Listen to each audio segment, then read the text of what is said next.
right, greetings, ladies and gentlemen. This time, I did not forget to unmute myself like last week. I do apologize for those that were traumatized by that Dota edition of Silence last week we had. It is February 16th, Friday night here, in the middle of the spring season. We have gone through real games like Dota 2, Counter-Strike. I feel like we've covered some other more important games, but we left one of the most important ones for the end of the season here in the spring. But StarCraft said that they couldn't do it today, so we had to go with League of Legends. Almost let you guys down that road. Look at you guys. You guys are just like, yes, he thought we were gonna bring it in for real this time. But want to welcome you guys into the quad. Joining me are four fantastic guests. We have Mr. George Cook, who you might have just seen on the ward over there a few minutes ago. How's it going? Woo! Feel relieved? Did you feel relieved you got one show out of the way? Feel of relief. Oh my gosh. Yeah, I got the toughest one out of the way. Changed out of my semi-professional look. I don't know. It's fun. Good to be down here. Ready to meme. Below me, one of our new blood down in the caster section of the CSL. He's been killing it, taking a lot of reps on almost all the regions. Like, I feel like you've almost covered every region now at this point. Obviously, one of the reps as well from Upsurge does a lot of great stuff for the League of Legends community. Has kind of been involved, I want to say, with college esports for a while in some way, shape, or another via casting and just kind of getting involved in interacting with teams. Mr. Stefan, Mr. LOL returned. How are you doing today? I am doing absolutely fantastic. Great to finally be on here. Dream accomplished. Ready to talk some League. No bashing can be here. Like, damn, I got to see you on Saturday and Sundays and Mondays and Wednesdays. I thought I'd get my Friday off, but I still got to see CHL today. No. I wait for next week for that one. We got to wait for next week. The burnout and the hate isn't there. And then our final guest down at the bottom right was supposed to be Matt Howard, our editor-in-chief, but he completely chickened out, said that he could not handle today's show for whatever reason. Been maybe pussyfooting with Rocket League a little bit too much. I don't know the case, but he just couldn't show up today. So we had one badass man, one of our other new bloods in the writing side of things, Mr. Christian Matlock. How's it going? Welcome into the quad. Welcome to your first show in regards to the CSL. Hey, thank you. Appreciate it. Well, happy to be here. Obviously, for those that know George, he's one of the SEC main standpoints. He's down in the south. Returned. Would you be? What would you call yourself? Like, you're kind of like a rep almost now, like all over the place. I feel like you don't. Yeah, I not only with what I cover, but yeah, where I've lived too. I technically live down in Georgia, so I'm from the south. I go to college in the east, so up here at Champlain College up in top Vermont. And I'm originally from Chicago, as you can tell by the flagging background. So basically everywhere. West Coast is an enigma to me, but everything else, I got a good handle on that. And Christian, what would you call your rep? What would be your region, I guess? Definitely the North. Unfortunately, Missouri gets lumped in with the North. I'm from Missouri, born and raised. I've been all over I-70.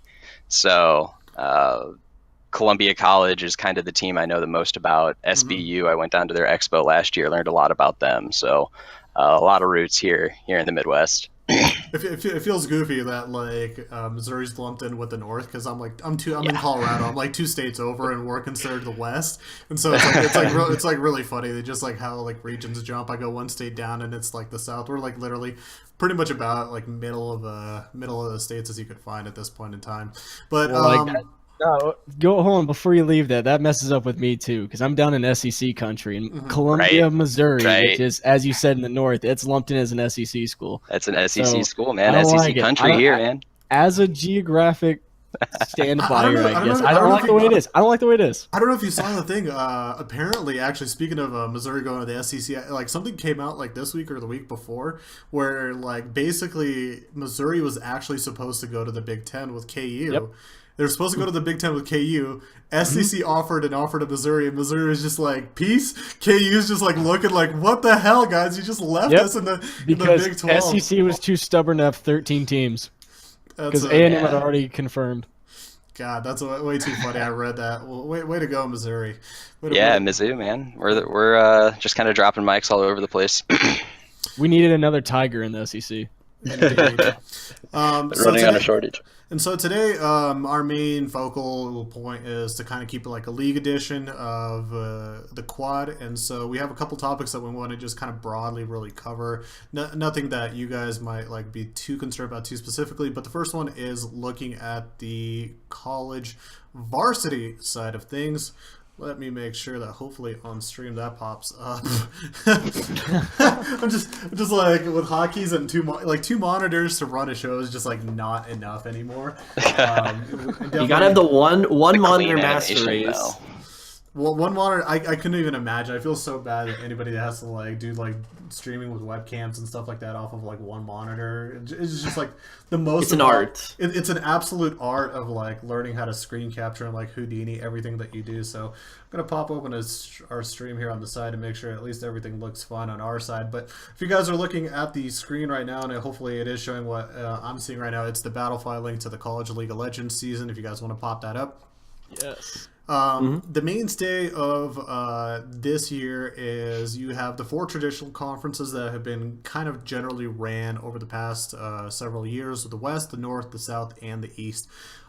Joining for its second year, we have the Big Ten, split up into its Western and Eastern Conference, and then the newly formed League of Legends division of the Peach Belt Conference, which, for those that are unfamiliar, the Peach Belt Conference is an NCAA, technically D1 division, at least in regards to like basketball.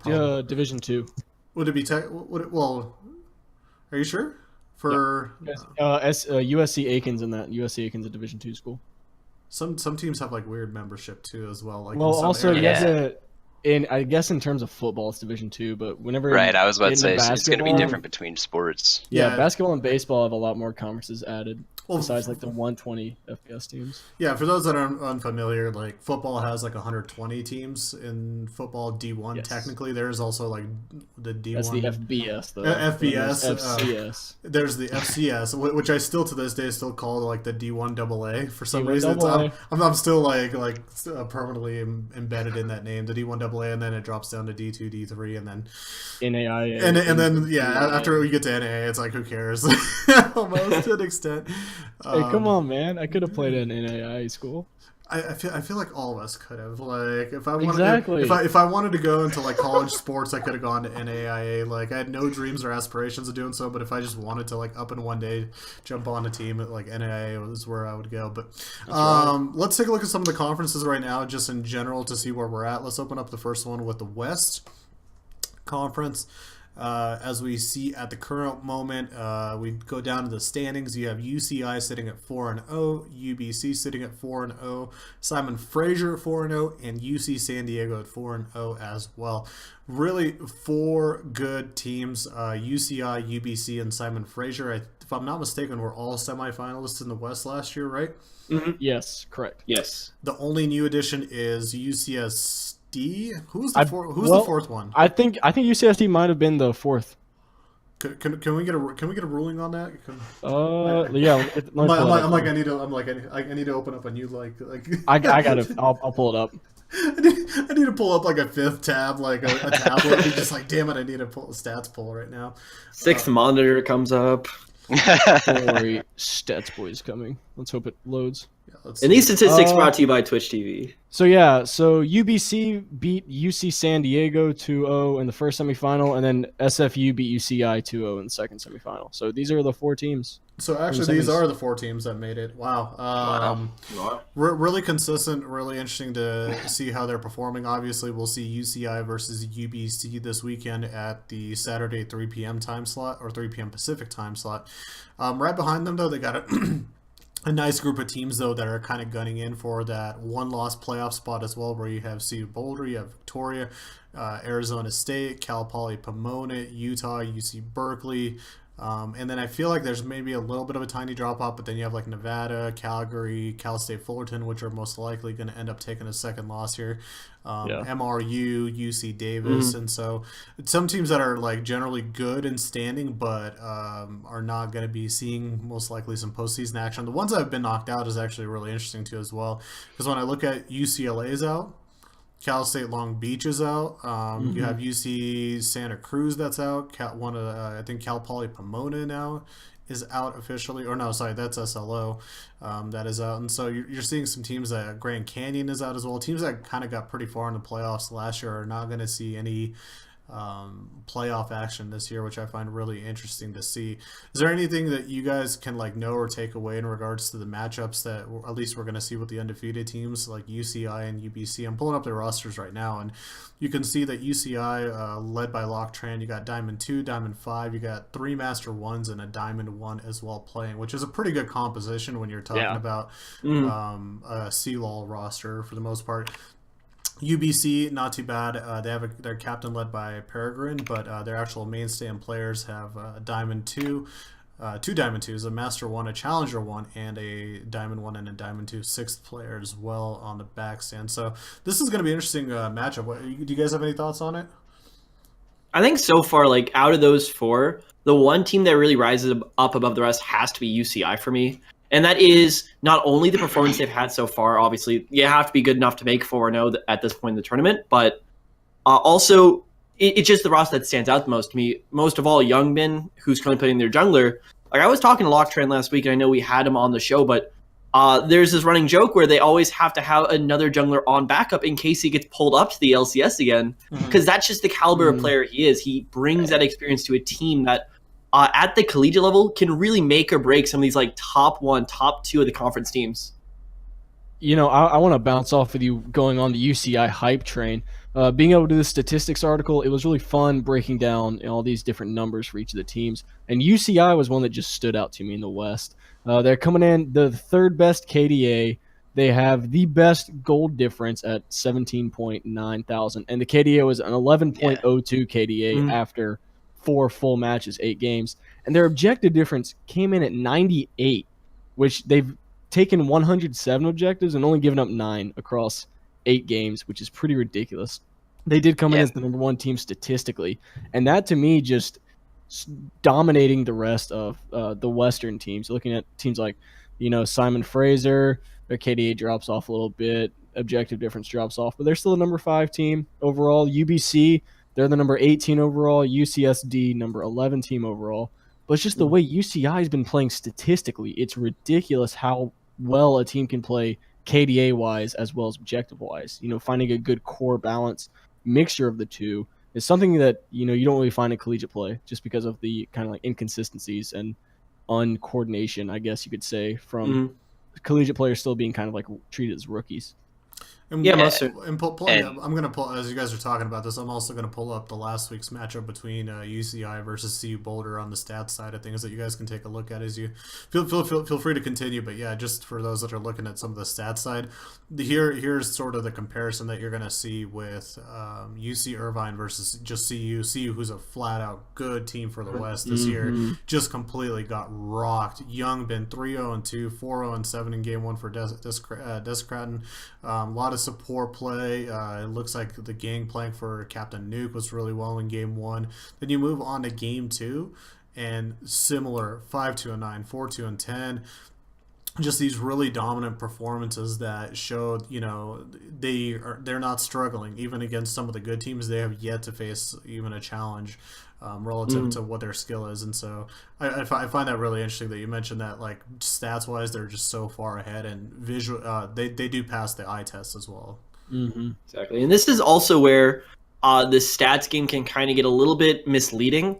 One of the things, if I could suggest one thing going on in the future, was to add some sort of ranking of the strength of schedule for some of these teams going on forward, because I know we'll get to them a bit later, but the one team we were really hyping up last week, Lord's University versus Columbia College, they had like the top KDA in all of the tournament. Kiami, their jungler, had an 89 KDA going into week number 4, and it was just absolutely nutty, but they just never got against that top tier team. And it's very much a different kind of League of Legends when you have the top teams kind of just, for lack of a better word, just kind of dicking on the lower teams and just smashing games outright. It's a much different game you have to play where it's where you're at nearly even levels where teams are trading back and forth objectives. And I really want to see how UCI is going to be able to stack up to them. I know we have them. I believe it's versus British Columbia, UBC, this week.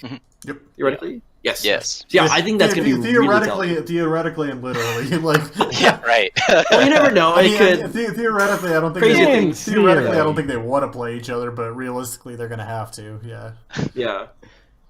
Well, eventually they'll have to play each other. Whether or not it's on stream, that is most likely yes. But that's the match I'm really looking forward to because I think that will really show us whether UCI is riding kind of the high of just being very confident in their own play and haven't really run too much of a challenge, or are they going to be in the national championship conversation? Because I know we haven't talked about it too much, but there are definitely some names that stick out to me, and UCI is kind of on that tipping point where they look really, really good in one more week, and that could finally sell me on them. Interesting. Yeah, I think going up go ahead, against Christian. a team like UBC will kind of give them that credit too if they win. And something I think we haven't really talked on here yet is how strong their support player is. We talk about how there are 107 objectives for, and a lot of that gets played through the support, the division game, and just kind of the way that they are able to capitalize and really dominate. That aspect, I think, is what's going to kind of propel them through UBC here this week. Interesting. Any thoughts on the Simon Fraser UCSD match right here? I'm pulling it up as we speak. You have, again, pretty talented roster of 4 Master 1s. Is that 4 or 5? 5. 5 Master 1s, Diamond 5, Captain, and Butt Raider. Obviously, SFU is doing some good things this year as well. They sound very confident in what they're doing. We just had him interviewed a couple weeks ago on Word Up as well, and it seems like they're much more comfortable where they're at this year compared to last year. Last year was like almost a little bit of their coming out party for their newly formed team in a sense, and now they look pretty strong so far. They haven't really ran into many struggles themselves. And then you look at UC San Diego, similarly as well, has a decent roster, but it's mainly filled with only a couple Master 1s, and the rest are just Diamond players. So in your guys' opinion, like, is there a huge enough skill gap between Diamond 1 to, say, Master 1? Or, obviously, like, what are the jumps in skill that you would consider relevant for some of these ranks? Are they that close to each other, or having these players are that far away from each other could be just I know too much intimidating? After like being around the pro scene and just like listening to all what the pro players are saying, the meme of like, oh, he's a D2 top laner, like he's a D2 jungler. It seems like Diamond 2 is the cutoff area when D2, D1, Master, and Challenger start mixing together with skill. Now there is obvious difference between a Challenger and a Diamond 2 player that is relevant, but it's a much kind of like shorter gap than let's say a D5 to a Master, or even a D3 to a Challenger, something like that. But Exactly. from everything that I've seen, it's kind of like if you're D2, D1 higher, you're pretty well known, well relevant.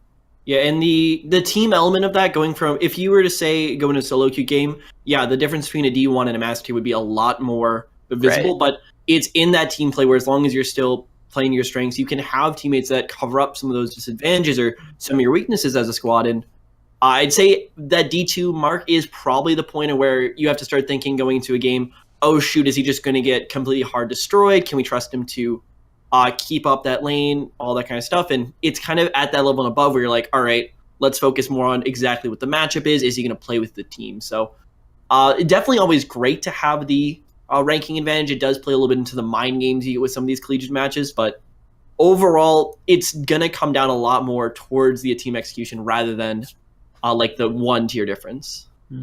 Yeah, I would agree a lot with that as well. Saying that it's a mind game thing.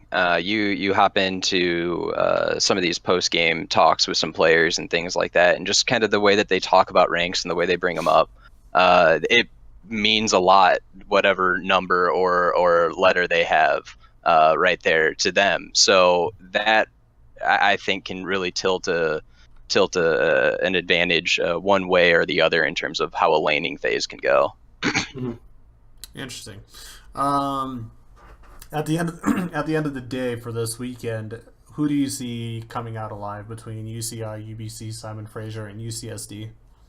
UCI, SFU. I will second that one, UCI, SFU. Christian? I would just to be different. I'm gonna go UCI and then UCSD. But I think that they might be right on that. My thing is, I think the UCI UBC match is a lot closer than SFU UCSD. Yeah. I think SFU, people forget they won last year. They beat UBC in the final to win the West last year in the giant Mimi game where Minions destroyed 8 turrets out of the 11 for them. Phenomenal series. And what to think, like, they're stronger this year. They won the West last year with that roster, and now they're even stronger. That's just kind of scary to me. So I think SFU wins, UCI wins. Interesting. All right. Well, that is our West. Let's begin to move down towards the South. How about that? Let's take a look at one of the premier conferences in. I don't know about Premier. Somewhere I hear Shadow Ocean and NCSU just like crying out in pain. When we look at the standings right now, you see UT Dallas sitting at 4-0, NC State at 4-0, Texas A&M 4-0, and UT Austin, I think a little more surprisingly, that they're 4-0 as well. Guess who is not 4-0? George Mason, sitting at 3-1, a bit of a surprise in my eyes. Houston doing decent, Virginia Tech too as well at 3-0-1. UGA at 3-1, Georgia Tech at 3-1, VCU. That's the surprise. You think the VCU and the Georgia Tech, or which one? No. Georgia Tech being 3-1, to me, that's pretty kind of like, wow, that had to be a really good team to beat Georgia Tech. For me personally, Mississippi State got to go to 10 Gig Festival in October, and I got to see Georgia Tech personally, like up close, personal. That team was extremely dominant up until they got to Texas A&M, of course. But their top laner, Jupes, a kid, is a ridiculous player. You cannot ban that guy out. It's impossible to ban him out. We banned 8 top laners, and he still killed us. And I can second that. I was actually doing a bit of coaching during that event too, and yeah, that team looks like they can take some people out on a bad day even. Mm-hmm. But for the undefeated teams, we got Texas A&M, UT Austin. A&M and Austin are actually facing off against each other. They have two Master 1 players, sorry about that, with Mr. Black Panda and Glory. Some Diamond 1 players with Chuck Norris, the Holy Slurp, and Diamond 3 and Boy Cold. So they do have a 5-man lineup that looks competitive, at least in regards to their conference. For those that don't know, A&M is actually one of the original teams that ended up winning a Collegiate League championship, technically, back in the day, and so it is kind of a highly touted program, but they have been kind of a little more quiet over the past couple of years, I want to say. Which one did they win? I thought Washington won the very back in my day. It was Washington was year 1, UBC, and then Maryville. Which one? What did A&M win then? I think might have won like a DreamHack or something. I was about to say maybe a DreamHack, or wait, no, I was even thinking Midwest Campus Clash, but that was A&M won Front Region. I'm talking like back in my day when League was still in baby sandbox mode. Back in beta. Back in the day.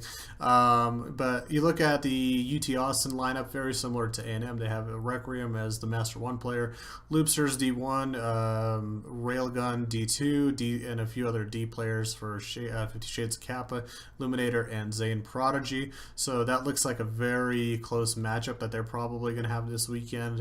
Then you have UT Dallas taking on NC State, number 1 versus number 4.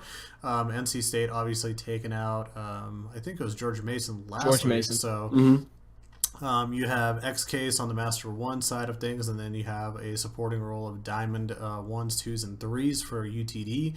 And then NC State themselves, they are loaded with a Master 1 player in Hani, and then Shadow Visions D1, as well as also a bunch of D4, D3 players supporting them across the board. But we saw NC State play last week. They looked pretty solid. I mean, who do we see coming out of this group as the undefeateds for going into week 6?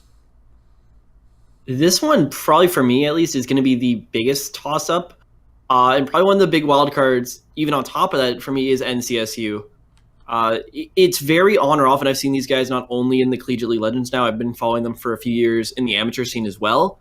And it's kind of hit or miss whether they're having a good day or not. And when they aren't having a good day, it's definitely the bot lane of Hani plus, I believe his name is just a barcode at this point now, but ADC support can kind of get taken advantage of, but on a great day, top side of the map, we'll just smash everyone. So it honestly depends what form of NCSU we do see, because, I mean, it's probably within their grasp to, if not 6-0, at least come in 5-1, make playoffs, but I mean, it's very RNG. well, I mean, George me. Mason is a team that's like full of Master 1 players with Ion, Firefly, Enrique, a D1 player, borderline Master 1 with Alex too as well. It's like you have all these like really good players, and I don't know if it's a bad day or if it's just better preparation for the match. NCSU just look better. I mean, to be honest, maybe coaching and preparation is what's really carrying NC State through. I mean, I know Shadow Visions is a very dedicated coordinator and kind of IGL, I want to say, for their team, almost in a sense, with Donut Delight. Oh, yeah. But I don't know. This is a really always kind of curious and interesting group every year, because you're just like, most of the interest actually comes in the regular season, because in the postseason they begin to struggle, this region, once they start hitting teams from other areas, which I don't know. Is this a region too as well that you can maybe see in the future, or even this season in the postseason, doing better than they did last year, or were you about to see a bit of a repeat? No, Well, you can go ahead. Well, I mean, just looking at like Riot's official ranking, the South is the lowest region that's not the Big Ten. With 2017, they only got into quarters. 2016, they only got to semifinals. And I think the depth they go into the playoffs is probably hovering around that quarters to semi, depending on which matchup they get. Because like if you look at the North, you look at the West, and even a little bit, maybe not so much the East right now, but North and West, there are a lot of those big powerhouses. You know they're going to get the 1 seed in because just conference champions go. And then I guarantee you those regions send one more also with the play-ins. And I'm just not sold on the South region right now. No, not sold. One thing you mentioned, that semifinal 2 years ago, quarterfinal last year, it was the same team. It was Texas A&M, in fact. And I think the South's best hope lies in Texas A&M. You know, being in the South, I've gotten to experience all 4 of these teams firsthand, and I personally know players on some of these teams. And it's just, Texas A&M's the best bet. They're returning 4 of their 5 from last year, with new mid laner Mr. Black Panda coming in. And he performed spectacularly at 10 Gig Festival. They're a really strong team, and their coaching staff is really supportive, and it's a very solid core of, you know, helping these players out. I think Panda and Glory are the best jungle mid duo in the South right now, and I think that's what's going to power them to becoming the South champion. But I mean, I have to agree with Returned. Like, other conferences are just way too strong. If we get matched up with the Big Ten, hey, South all the way, number 1. You know, Yep. I'll represent that. If we get matched with the Peach Belt, hey, South's got that one. But outside of that is a fair point, though. It is. Yeah. It all depends on matchup. But I think A&M may slip in as like a 6 seed, or well, if you're talking about conference champions, maybe like a 4 seed, being higher than Big Ten and Peach. Well, yeah, big thing also here is I believe this is the way it works. I'm looking at the Riot rulebook right now with how each of the teams are ranked. And so since South is 4, I believe they either have to face the Big Ten winner overall or the number 1 seed coming out of the play-in round. So it's going to be a pretty tough matchup, round number 1. Yeah. Christian, any thoughts of your own? I know very little about the South. What we've gotten to see on stream this season is about what is my exposure to them, and you know, we talked about NC State earlier. They looked really good in the match that we got to see, and you know they're kind of that 2 spectrum team. You know, they've got that duality to them. So I think that if they can show up, you know, they might have something. But historically, Texas A&M is the only team to really make a splash out of the South. So you know, when you're talking about playoff hopes for that region, it's got to be on A&M, despite the rest of the team, or the rest of the conference, or the other 3 undefeated teams performing great. You know, I think A&M is the one to look at. Interesting. Does anybody see George Mason coming out of this potentially as one of the 1-loss teams that could maybe do something special later in the season? I'm putting my money on Georgia Tech, just like I did last year. Georgia That's a Tech as strong well. team. I think that's the best bet on a one-loss team right now. But you have to remember that after this week, there'll be 2 more one-loss teams that were just undefeated. So Right. Another Exactly. big thing is that for all the one loss teams, it might be getting quite nutty here soon because 8.4, the newest patch, is going to be. I'm not exactly sure which week it's coming out, next but there are week. some big changes, including one that completely reworks, I believe, how the Baron buff applies to minions and the Elder Dragon buff as well. So, I mean, if Right. you're a one loss team, you all of a sudden within a week have to prep on that patch, and whenever you get like not quite a complete meta changing, but at least something changes around the match in 1 week with the new meta, it very much leans towards teams that are better at adapting rather than teams that are just the strongest in the region, and some crazy things can happen. Interesting. Well, before we head out of the South Conference, there's one more talking point, and that is the Timo Cup of the match of the week this week. Since we got George with us, I wanted to get your thoughts on the Mississippi State UNC match this weekend. This weekend. Well, for those of you who don't know, Mississippi State has a very charming ADC. His name is Penguin. If you don't know, if you want to take a guess at who that may be, this is my little brother. Hey, If you know how to counter Caitlyn, please just count. That's right. No, if you know how to counter Caitlyn, sure, go ahead. No, Timo Cup of the week. Funny enough, you mention it. Unlucky. I'll be the first to admit it. If you paid any attention to any of my writing in this past academic year, you know our top laner made a giant meme of Mississippi State picking Timo twice at 10 Gig Festival, and in fact having Texas A&M ban it against him because they were that scared of it. I talked to their coach after that match, and I was like, "Why'd you ban Timo?" He said, "Honestly, our players have never played against someone who's like actually good at Timo, and we didn't want anything to do with it." So yes, Timo undefeated record with our team in live performances. But I don't know, Chapel Hill's a good team. We're a Mimi team. If we're awake, we'll play. I'll say that much. If our top laner wakes up, it's cool.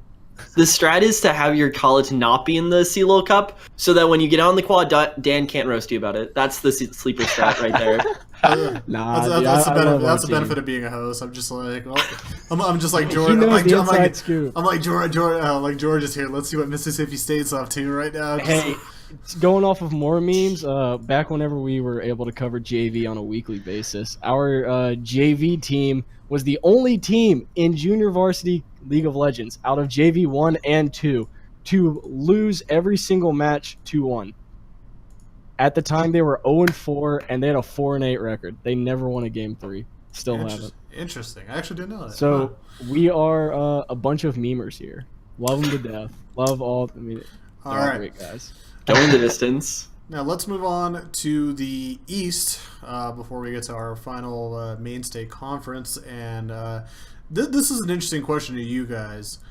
Is the East better than the West this year? Because the West, I'm pretty sure, was like the second standout conference last year compared to the North. And I'm seeing a lot of head shakes and no's. Why do you guys say that? Because I look at the teams and the compositions of some of these teams, and they look much better than, well, I don't know, I want to say much better, but at least a bit better than last year. Like overall, they might have lost a few players here and there on certain teams, but some of these teams look pretty good. I think the East was better than the West last year, but that's just in my personal opinion, just because of the stature of the University of Toronto. That team stuck out immensely, and they performed well at the International Collegiate Cup that occurred in, I think it was late summer. But I think this year the East has just gotten weaker.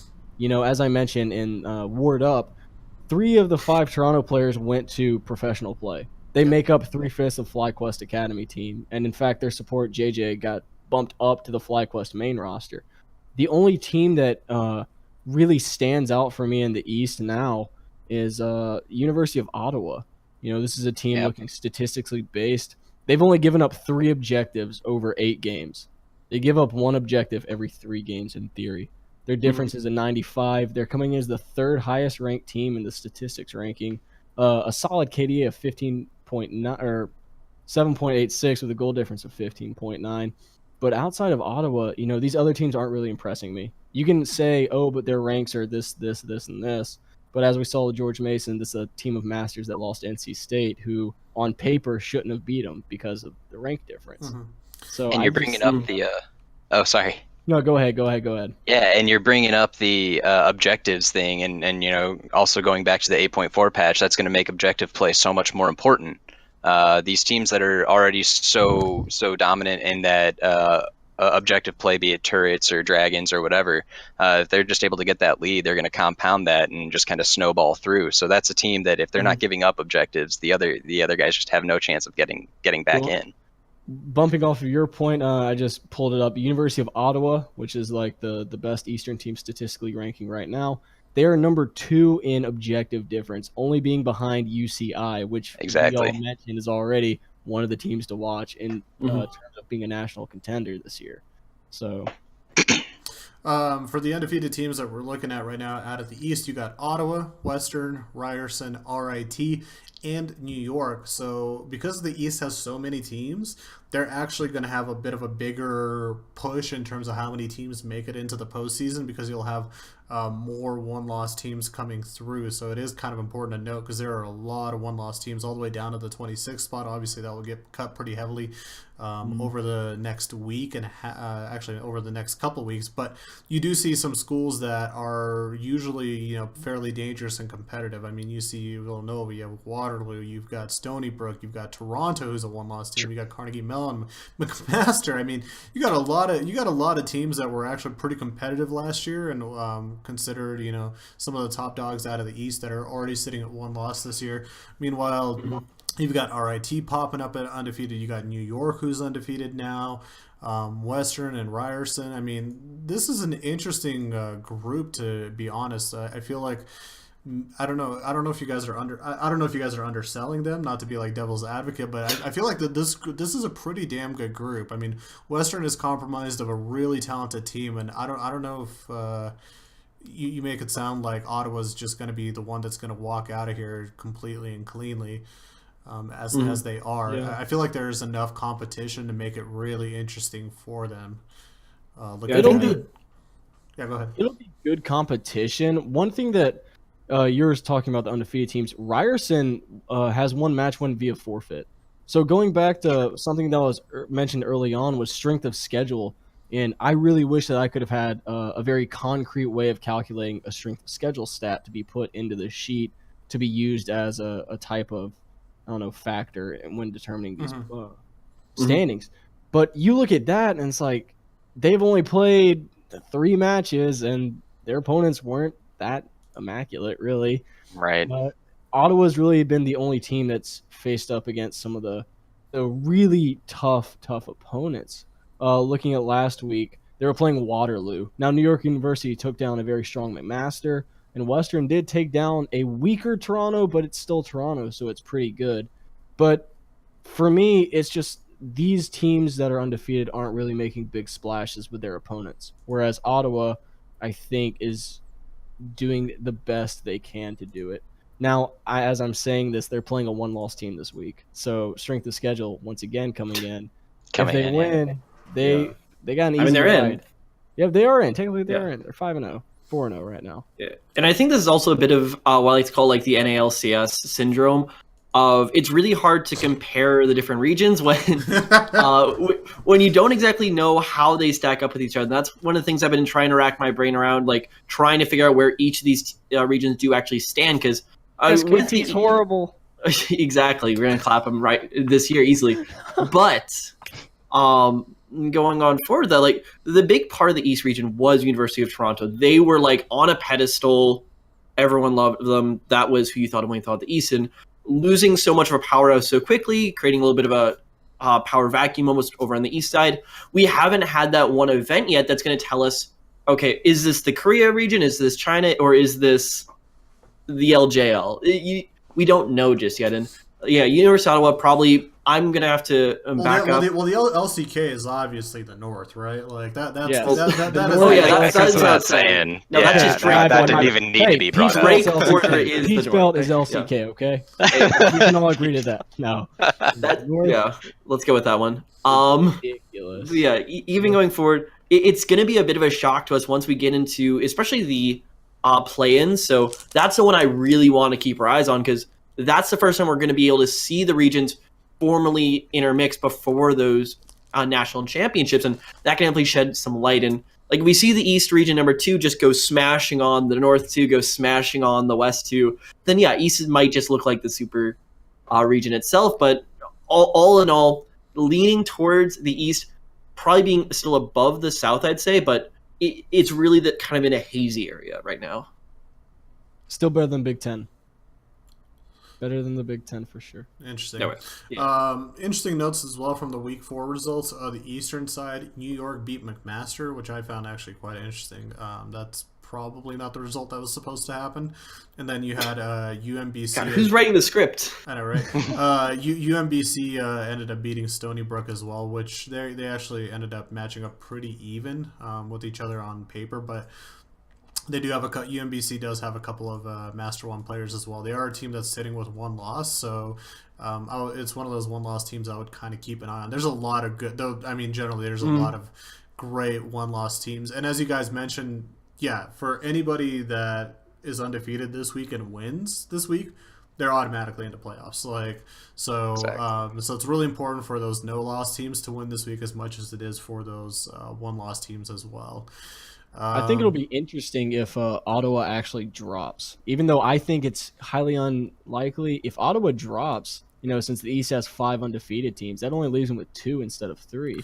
Well, they got a really curious matchup against McMaster. Yeah. I would really keep an eye out on this one because I don't know if it's as sold of a victory as a lot of people think it is. Like I said, this region interests me a little bit more just because of some of the roster changes, the parity that over the past year they've faced. That I'm really interested to see how they come out at the end of the day compared to the North or the West, because the West is pretty standard, I guess. Back-to-back years with a similar result. North, you have the general same group of teams battling it out. The South, you have a generally same outlook, and so the East though the East has a lot of potential to really mix it up here in the last couple of weeks to see who actually pushes through into the postseason. It'll be fun. It'll be fun in my opinion. To not hold us up too long on that topic, let's move over to the North. Our LCK of the CLOL. Oh, boy. Our Lord and Savior. Wait, quickly popping open the Twitter. Let's get this one underway. Yeah, right. Obviously, at the top of the bar, we're going to look at the standings. You've got Maryville at 4-0. You've got Columbia College at 4-0. Manitoba at 4-0. RMU at 4-0. And Miami of Ohio at 4-0. That's kind of interesting. Yes. J-Daddy pulling it through. You have as well a lot of teams, similarly to the East, you're going to have about as many teams coming out of there, a few extra teams into the playoffs, as there's a lot more 3-1s as well sitting at the current moment. So you've got Lords, you got Washington, St. Louis, you have Illinois, Chicago, you've got Kansas State, who's trying to make some moves as well. You got your bubble scrubbers at Grand Valley State that are doing pretty well, and I think that's about it on the regards of the potential actual competitive teams that are going to be battling it out at the end of the day. Maybe Maryland as well, what is? Oh no, that's Minnesota Duluth. Never mind. Sorry, I'm like, what is Maryland doing in this conference? CMU's also 3-1, but I don't see if they're going to be able to make it through. But let's talk about the top teams. We've got Maryville, we got RMU, we got Columbia. Probably is this the match of the week? CC versus RMU easily, right? It's I know some of you guys are touting. I know it's some not of you the guys CSL one. Yes, it's not the CSL listed match of the week, but as I mentioned, Ward Up, it's my match of the week. This is something for me. It's our listed match of the week. Our Saturday is just out of the water. By the way, someone put out, it was I think Christian, you wrote an article. It was UCI versus UBC. That's what. And the reason that I chose that is because there's still it could be a big matchup all in all, but I think the UBC UCI is the biggest match of the West entirely. It was inevitable that was going to come. We still have a possibility of seeing Columbia College and Maryville as a final match of the season. So that's why I stayed away from writing about RMU and CC. I didn't have to write about Columbia College 3 times in a row. Well, one thing that You could. One thing I- You could. I mean, again, they're going to play each other probably many times this year because there's usually like Right. an international cup Yeah. as well at some point in time this Midwest year. that they'll Campus have. Clash. Midwest Campus Yeah. Clash, like, yeah. So like, you might as well get that like JR. Right. Like you're going to be writing. You're going to be writing trilogies. Put them on a and- hockey. Yeah. One thing I love about this conference and these matchups this week is that, for me, this is the region that you look at and go, okay, the stats and the rankings aren't really depicting the strengths. This is when I say that the numbers can be tossed aside. You have to look at the gameplay and the individual players and the coaching staff behind them, because you're looking at Maryville sitting at 17th in the standings out of 18 teams. And if you hear that, it's like, you're joking, right? But that's just from a statistical standpoint. University of Miami at Ohio is above Columbia College in a statistical standpoint. You look at that and go, wait, I thought Drake Porter just created a monster and had the best team in the world collegiately. So this is something that I'm really going to enjoy looking at this week whenever you get Columbia College facing RMU, who I think's kind of the weakest team out of the 5 undefeated, but I'm saying that very lightly in the sense that RMU is still one of the top teams going across the nation. And I think Manitoba, well, I also forgot about Manitoba. That's another team that had a forfeit win. So their stats are a little bit skewed. You look at them, how competitive can they be?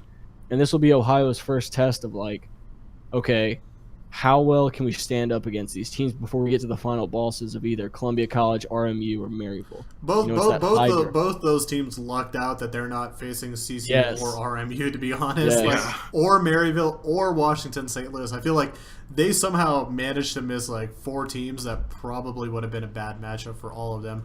I'm pulling up the match right now so you guys can kind of take a look at the rosters of the teams to get a little bit of a look at to see if Manitoba. Here is Miami of Ohio, and not to say that they can't be competitive or finish, in playoffs, but it's just not your typical North teams to come out as strong as they are with their record either. What's interesting about that, though, is Miami, the Redhawks of Miami, they have the highest goal differential, average goal differential at the end of their game. So they're 8-0 in all their games and everything through the 8 games. It makes me think that there's just kind of the systematic destruction of the other team. They push top, they push mid, they push bot, and they slowly take over the entire map. Whereas if you look at RMU, who has the lowest goal differential, they're kind of having to, and they also have dropped 2 games, so they kind of have to claw their way into some of them, or they put the gas pedal down and just kind of have that killer instinct to finish out games. And I think that's what is really going to hold RMU back going deeper into the season. I don't want to write RMU off, but I just think the ship has sailed from their dominance. Possibly, but I'm looking as well when you mentioned the goal difference and kind of the stats lead for Miami, Ohio. I just looked through all of their matches. That is a really beneficial schedule that they actually had through the first 4 weeks. Northwest Bearcats, then they play North Dakota State. Then they end up playing against Northern Iowa, another semi-benefit in my eyes. And then they play for their Week 4 match, Wayne State Warriors, while RMU is facing against Grand Valley, while Maryville is facing against Chicago, Manitoba is facing against Bellevue, and Columbia College against Lords. That's a pretty cushy little Week 4 that they ended up getting as well to get to that 5-0. Is Definitely the weakest schedule out of the 5. Are they in for maybe a bit of a reality check this week when they face Manitoba? I don't think so, because I think Manitoba has the next weakest strength of schedule. Having only 3 games. Yeah, having only 3 games, Or 3 and also matches, rather. just who they've played as well. So for me, I think this will be kind of like one of the more even matchups that we see this week, actually, because I think Columbia College will overpower RMU, and I think Maryville's going to take care easily against they're playing Wessel or Washington St. Louis. Interesting thing about actually Maryville too as well is they've actually have players that are playing in different games as well, not only for League of Legends. Like Saskio, if I'm not mistaken, he played for the Vainglory team in the fall side of things, and then Chody Wallace right now actually at the current moment is playing for Maryville's CSGO team as well, and he's actually really good. we streamed a couple of their games, and they're like, wow, Chody's actually pretty damn good at this game too as well. And so Very interesting to note that they do have players that are obviously. I think now more of their focus is probably on league, but they do have players that have their attention elsewhere as well while they compete. It's not the exact same roster that we're used to seeing. Obviously, there's no Papa Chow that I see this year, so Wes is having to take a little bit of a different role. You got those CKG, you do have still Chody, you got Saskia, and so they still have a nice core roster that they can work with. Proto. Yeah, Proto. So I mean, so they switched his username. So they have a nice core to work with still, and a very experienced and very veteran roster that I think a lot of people underestimate, because I feel like they're one of those teams that like knows how to turn it on when playoffs and like the actual like games like really matter. They can lock in and perform, and for some reason as well, it's not really talked about, I feel like, enough in sports or esports, but they don't get stage fright anymore. Like I don't think they really did at any point either, but they really don't get stage fright now. They've won 2 national championships. They've been playing in international waters on camera. They've been on endless streams, multiple features, and so they're one of those teams that also doesn't get stage fright when they get the camera on them. They actually end up kind of thriving in that type of environment, and maybe playing even a little bit better than what we expect out of them. So from the undefeated teams, though, who is coming out this week? Columbia College. Columbia College, Columbia College. Maryville. No, you know what? Not even Columbia College. Just Drake Porter. Just Drake. No. Drake Porter. Drake Porter's your national champion. Okay. Just him, not the team. Give him the title. All right, so we got Columbia College. The Manitoba Miami Ohio match. Where do we see that? I think that's got to go to Miami of Ohio. We got one in Miami Ohio. I would go Miami Ohio as well. We got 2 to Miami Ohio. Miami Ohio. What about your Christian? I gotta go Miami. Oh Ohio. no, Ohio for sure. Am I the only one that's gonna go Manitoba on this one? Looks like it. Sounds I'm like not it, man. impressed. I'm not impressed with the way Manitoba handles objectives. Yeah, they played. They played the less numbers, they games. don't add up. Yeah, okay, they played 2 less games in theory, but that's still like they have a 63 objective difference compared to like a 90 of. Ohio you look at the objectives against. They have 10 with only 6 games played, compared to someone who has 9 in 8 games played. That's pretty telling in terms of how powerful that team actually is. Interesting. And then Maryville and Washington Maryville Sailors. handles easily. One thing people forget is that Clerky's behind Maryville. Yeah, so, exactly. I was about to say, when we're talking about stage that. fright, this is like E United's like secret way. Like it's like running a like. Welcome to the E United Quad podcast. How are you doing today? It's like they're using like Maryville almost like a League of Legends college sweatshop. They're just like almost like grooming and prepping players like to get ready to go play for E United in the future. It's great networking on their part. Yeah. Well, E United does not have a League of Legends team anymore since franchise. That is true. So Call of Duty, right? Woo! Yeah, let's go see Prototype play COD. So wait, can Maryville just rename to E United? Is that a possibility? Just come out in the U jerseys. They've already been there. They're printed. Well, shoot, with no governing body, I'm pretty sure they can't they? Also, we got Julian in chat. I actually just saw Julian pop up in chat. So, how's Call of Duty going for you right now? Yeah, that's another E United boy. For those that don't know, Julian is actually for a long time was one of the CSL writers and did an excellent job covering for us. But yeah, he moved up to E United. Clerky completely poached him from us, so obviously a great opportunity. But he just said we just want to smite world. Oh, that's right. I forgot. Yeah, they did. Is that even a real? Is that a game? Is that a real game? Yeah. Oh, dude, it's big. They rented out a whole hall in Atlanta for it and everything. It gets spicy down there. Best Buy look at League. Look at League of Legends people talking shit. They're, like, this is the one time like League people are gonna like talk mad shit about another game. It's the one thing we have that you can't take it away from us. Hey, completely completely ignore the fact that the spring finals venue is about 6 times smaller than every other venue used for finals. Ignore that. It's only 2,000 seats, but oh well. The only thing you need to think about is the Chinese national stadium. That's all you need to think about. Or Korean's World Cup soccer stadium being completely right. full. Season 4. Holy cow! Just dragons flying into stadiums recently? Everywhere. Yeah, it's everywhere.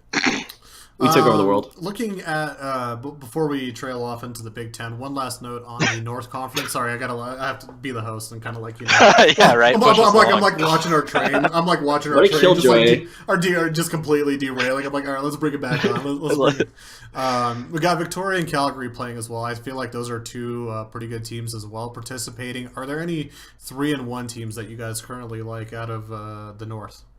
GVSU. Lords. Or sorry, I'm talking. That's Western Conference, Victoria. Jesus, I'm like. Wait a second. It would be Lords. It would be Lords and University of Southwest Baptist (SBU). I think is kind of I think they could be a dark horse 3-1 team. They play really solid.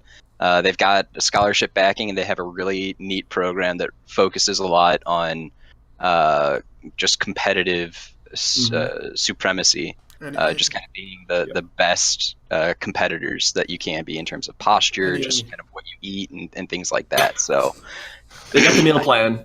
yeah, no, they have like a dietitian and a team dietitian and all. Like they're very focused on trying to win. They have the esports diet of Monster. Every time you feed, you got to eat a broccoli sprout. Just like Sounds about right. What about Grand Valley State? That's all me. Hey, you heard them in Ward Up. Grand Valley State's winning the North. That's all I gotta say. Are we just all having our pet North teams at this point? Well, I mean, we're talking about who do you see? Because there is a nice little picking available from the 3-1 teams that's not like conclusive. Obviously, Lords is really good and very easy to kind of piggyback off of, but you have a lot of great competitive teams. This is kind of a low-key match in my eyes. Kansas State versus Southwest Baptist. We've actually had them on stream for quite a bit, and we're seeing them and how they're competing. I don't think either of these teams at the end of the day are actually going to go through to playoffs, to be honest, but they are teams that are developing over the past year. They've developed and grown with a lot of strides that not a lot of other teams are capable of. I also kind of wanted to take a look at CMU, Central Michigan. They're a nice comp team as well. Year in, year out, they participate. Is Cincy? How are they this year? They look about the same as they were last year, so they're going to be maybe in the mix, but probably Lords, maybe Grand Valley State too as well. I also have that feel. We obviously have the Timo Cup match of the week, and that's Missouri versus who is Fat Picnic Chameleon. Why do they let them name themselves? Then there's that one. There's Rutgers, who's like the meme dream team that just confuses. There's like girls. There's like one team who named themselves like Girls Generation. Like, they're like, this is great. That's easy national champions right there. I'm gonna have to look this up. Who is Fat Clinic? I got my little contact sheet. So, Fat Clinic Chameleons is Morehead State University. Interesting. Who do we have coming out of that? Missouri versus Morehead State. That's actually SEC all the way. SEC all the way. SEC. Baby. I hate that they're in the SEC geographically speaking, but you know what? SEC is an SEC school. Go Tigers. Yeah, I mean, I've got a tiger in the background. I bleed black and gold, so that's my alma mater. I'm going MIZ, baby. MIZ. ZOU. My dad, he's a Missouri alum too as well, so I've had to live with that like half my life too as well. Just hearing that MIZ. The only chant we have. Yeah. I keep telling this story over and over again, but still one of the best football games I've ever been to in my life was it like 6 years back? The last year that Missouri was in the Big 12 when they played OU, when OU was ranked number 1 and they came to Missouri, I went to that game. I actually went to that game, and that was still to this day one of the coolest football games I think I've ever been to. For anybody that's never been to Missouri, like the campus is enormous. It's gorgeous, well built. It's kind of more of a college town though because it's Columbia. Yeah. And then and then you go like 5 blocks north, and then there's just like this little school, and it's like Columbia College. Yes. University of Drake Porter. It's cute. It baffles me that Missouri hasn't just like said F it to every other like normal system and approach that other big schools are taking, because their state is getting consumed by League of Legends and from smaller schools and private colleges. Like, yeah, I was knocking on that door, dude. Trust me. I mean, in regards to just the state of Missouri alone, I mean, Missouri's probably down in like 4th, 5th, 6th down the line, like in regards to strength of a team, right? I mean, you For have what? College League of Legends? Yeah, for College League of No, Legends. I think they're the #1 state in College League of Legends. Well, they're the number one state, but that that actual like the University of Missouri. Oh, University of Missouri. Oh, the state colleges. Because I mean, Oh. you I don't know. Are you talking about like the actual rankings that like we had? if you had to rank like schools within the state of Missouri, like they fall Okay. they fall probably down to number 4 about, right? Columbia Like, College is. Yeah, it would be Maryville, Columbia College. I think Boston. WashU has to go into that conversation of top Yeah. 5 in Missouri. where's Southwest Baptist too as well? Yeah, right? Southwest Baptist is in Bolivar, Missouri, way far southwest. And I mean, Obviously, there's Southwest. one interstate in Missouri, and that's it. Yeah, There's a true. line that goes across the that middle. would drive me absolutely nuts, to be honest. Like having a big school and watching your whole entire state get like taken over by the smaller schools and the private colleges. I mean, it's just almost silly. It's like just pull off a Utah and just like go on ahead with it while you guys. Yeah, while you guys there's are- absolutely no reason not to. I've kept up with the Power 5. We're not making moves. Syracuse is the next Power 5 school to make a move, and they're only transitioning to the club level. So there's only 2 of the 65 Power 5 schools making any move whatsoever, and I've gotten in contact with a lot of Power 5 schools that say they got denied by their athletic department. Interesting. Well, I mean, people are working ways and skirting around the rules and putting it under different programs rather than just like straight up Yeah, athletics. I would say a lot of that has to do with NCAA and just kind of the uncertainty that is esports right now in terms of a governance. There's a lot missing in terms of structure and all that, so there's a lot of hesitation to really buy into it. But the NCAA Yeah. should not. That's a whole nother topic. Yeah. Exactly. We could fill an That's episode the with thing. that. You can't. That's You gonna, can't- that's gonna be its own thing for like Right. later down the season. For those that are in chat, hello to you guys. Get bent. I do see you. Very nice performance on Monday as well. We do on occasion take a peek at chat and see what you guys have to say and your guys' thoughts on it as well. Just before we continue, nobody has to go anywhere like right away by chance. Does We don't have lives. We don't. I'm just double checking. Like, No, I mean I've got Monster Hunter I mean, booted we're up. going- That's I'm what's like, waiting I'm for here. me. I'm here 7 days a week. So I'm like, Yeah. I have to leave. like when I stand up, like this chair just like comes with me. Just like, Yeah.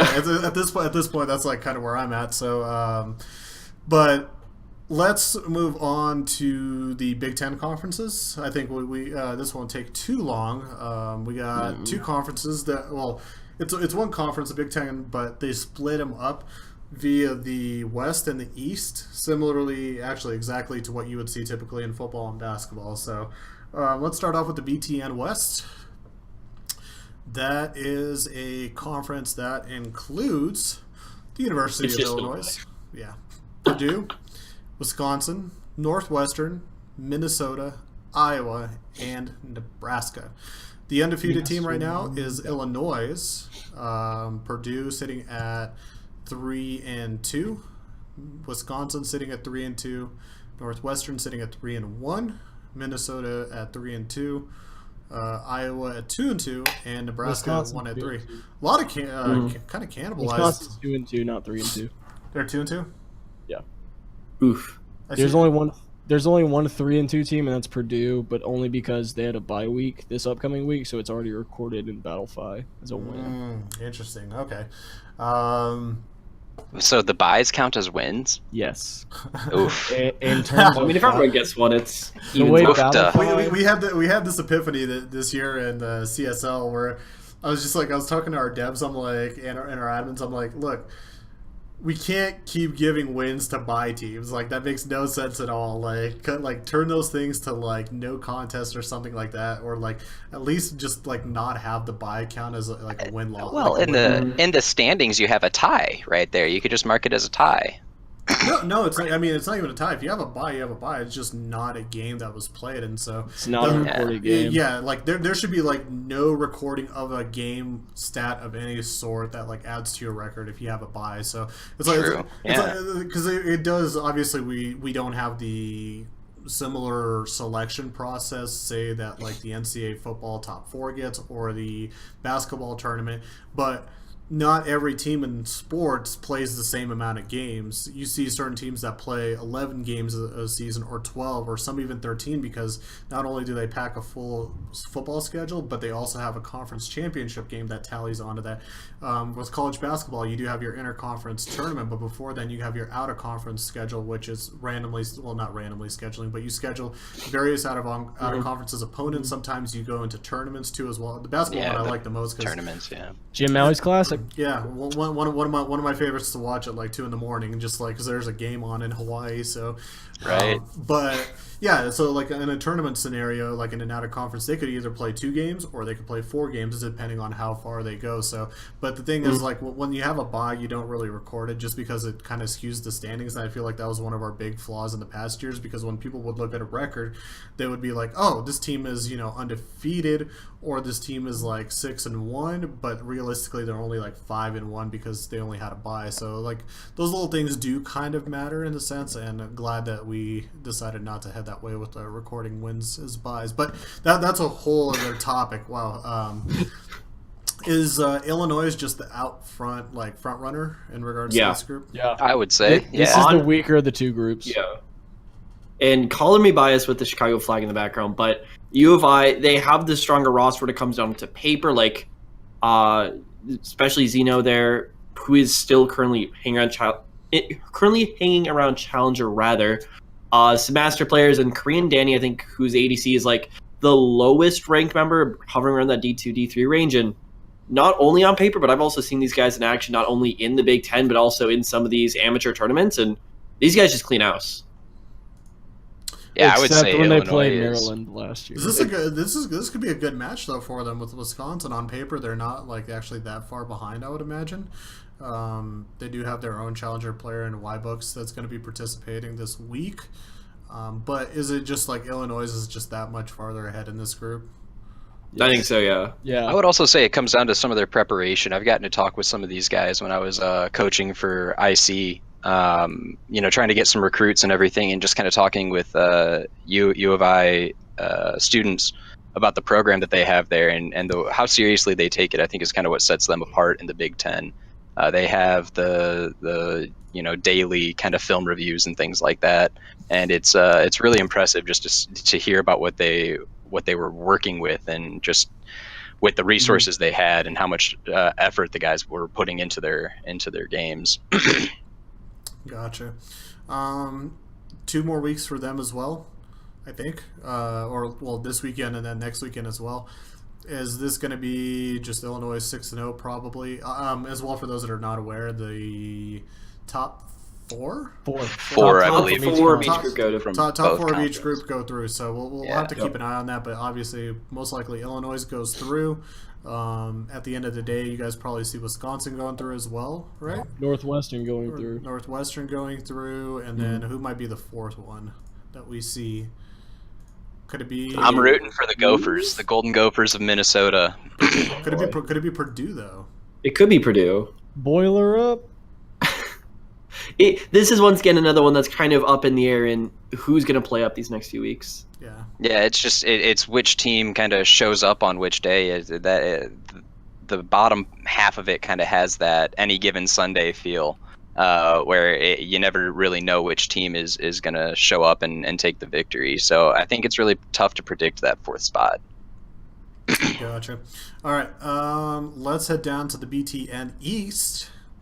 The East, and that one as well is kind of interesting. You have Ohio State sitting at 4-0, Maryland at 3-1, Michigan State at 3-1, Penn State at 2-2, 2-3 to the ultimate meme dream team extreme. Who is that? That is Rutgers, right? That's Rutgers. Yeah. Why can't they just name They each play other? one of my other leagues. They use the same name. It's impossible to track. They use the same name for their JV team as well. Yeah, it's like their Dota 2 team is like the Rutgers, like the RU bus drivers, and it's just like I find that one funny. But it's like, yeah, just like some of the teams I can't keep track of sometimes. You got Michigan though sitting at 2-2, and then Indiana 1-3 at the moment. Is Ohio State that good too? I think Fekes is just that good. Yeah, I mean he's playing like ADC and coaching the team, right? Yeah, of course. That's why he couldn't make it to Ward Team Fekes probably wins Big Ten East. Big Ten East. Easily. They have Dare to Defy, Master Player, and second. a lot of Diamond support as well, with Remind Me, Remy, D-Nice, Ahern, Bacon Seeker, and the Communist. Interesting. Indiana looks closer to a more middle ground. I was surprised about team. Michigan being 2-2. Oh, Coming into the preseason, I thought Michigan was going to be one of the better contenders in terms of like getting a 2-3 seed. Contending with at the time Ohio State and I don't know, possibly the Michigan State as that 2-3 seed, but then they've just seemed to drop like that. To me, that surprised me because there was a lot of hype about Michigan, especially in Midwest last year, especially the way they took their off season very seriously in building a roster. So to me, I think that's more surprising than Ohio State being number one. Agreed. Personally. Agreed with that. Definitely agreed. Yeah, Maryland, I would say is kind of just like last year, the front runner. Maybe had an unfortunate loss earlier this season, but it's not too surprising to see Ohio State squeak in with that 4-0 right now. Well, 3-0, I guess, if they have a bye. Their loss was a 2-1 match versus Ohio State. Yep. So it's tight towards the top there. But I say at the end of the day, next time they face off, Maryland will have the beat. Interesting. Ohio State, Michigan State also looks okay. Do we see Ohio State, Michigan State, Maryland, and who is going to be at the end of the day probably the fourth team that will go through? Michigan. Not Rutgers. Not the let's keep it positive around here. Jesus. I'm like, who's gonna make it through? You're like, who's not gonna make it through? Just like, oh my god. Oof. Yeah, sorry, Rutgers viewers. Apologies for that. Jesus. I would agree with George. I think Michigan's going to turn it around. They're a strong team. We've seen it in years past that they've shown up come big time. So as it crunches down further, I think they'll end up destroying the meme dream extreme team and surging kind of past them in the standings. I think Jim Harbaugh is going to do really well in these next 3 weeks. Come out on top. No big clue. He's going to take a hands-on approach to the esports program. The dude's a motivator. The dude's a motivator, and by motivator, he's going to bring in like 5 different celebrities. He's going to bring like C9 and like TSM just to give motivational talks to them. Yeah. He's going to do the satellite camps on the NALCS and learn. All right. So it looks like we got a pretty good grasp on at least what the Big Ten looks like at the current moment. A lot of similar teams are performing pretty well. Some are obviously exceeding expectations too as well. I feel like this is a conference that's going to be a lot more fun to look at once they actually get to the playoff segment of their season play. So cannot wait to see that. We got one last conference that we want to take a look at right now, and that's the who's of the Peach Belt Conference. Wait, is Drake in here? Who? Who? Hello? Who? Huh? Who's of who's? We have 10 of the, what is the total? 16 schools? Yes. I think it's or 14. 14 or 16. It's one of those two. We're experts, guys. Trust us. They're D2. I mean, it could be maybe 32 teams. I don't know. We'll give them the range somewhere in between there. But we've got North Georgia, or University of North Georgia. You got Augusta University. You have University of South Carolina Aiken, Columbus State University, Francis Marion, Georgia College, Lander, Young Harris College, University of North Carolina at Pembroke, and what is GSW? Georgia Southwestern. Georgia Southwestern. So these are teams you will not hear about unless they make the 16th seed in the NCAA basketball tournament, to be honest, out of their group. They're D2, they can't. Oh, that's right. Not for this one. You're right. Well, I mean, I guess they're not D2 in NCAA basketball. Yeah. But... you and definitely in football, you most likely won't hear about them unless they make the playoffs. But in basketball, if they get that one automatic seed in, that's the only time I think you would see them play. But 3-0 for University of North Georgia, Augustana 2-1, 2-1 for South Carolina Aiken. Pretty much actually Columbus, Francis Marion, and Georgia College all sitting at 2-1. A couple of 1-2s with Lander and Young Harris. Georgia Southwest, or am I saying that correctly? The Georgia Southwestern. Georgia Southwestern at 0-3, and the University of Northern Carolina Pembroke at 0-3 as well. Is there any takeaways that we can like honestly have right now at the current moment? Like, I just want to like look through their rosters right now at the current moment. So yeah, there's actually 12 teams instead of 16 or 14. 12 teams in the Peach Belt. That's what the Peach Belt website has. Ah. Well, Seems like a reliable source. They claim.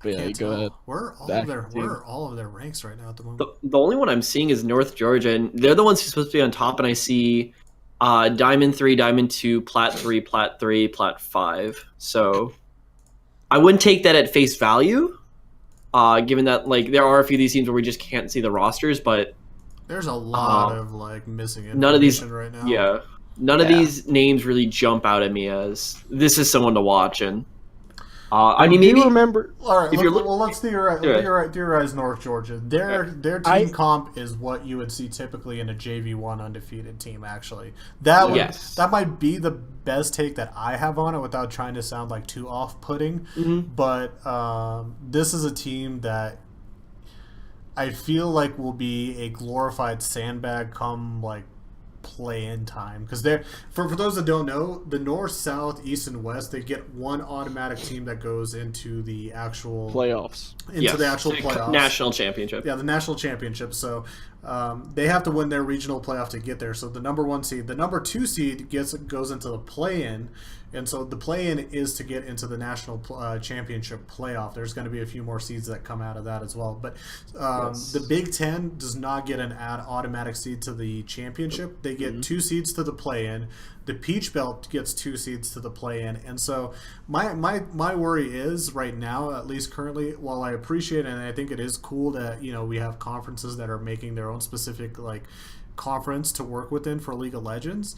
This is a conference that's going to send 2 sandbags into the play-in that whoever gets them is going to be really lucky, because I feel like they're going to be completely outmatched at the end of the day. It's not to be like overly critical, but it's just going to be what the reality is. It's kind of like last year when the Big Ten came into the play-ins as well. They kind of got spooked a little bit. Illinois went 0-4 in play-ins.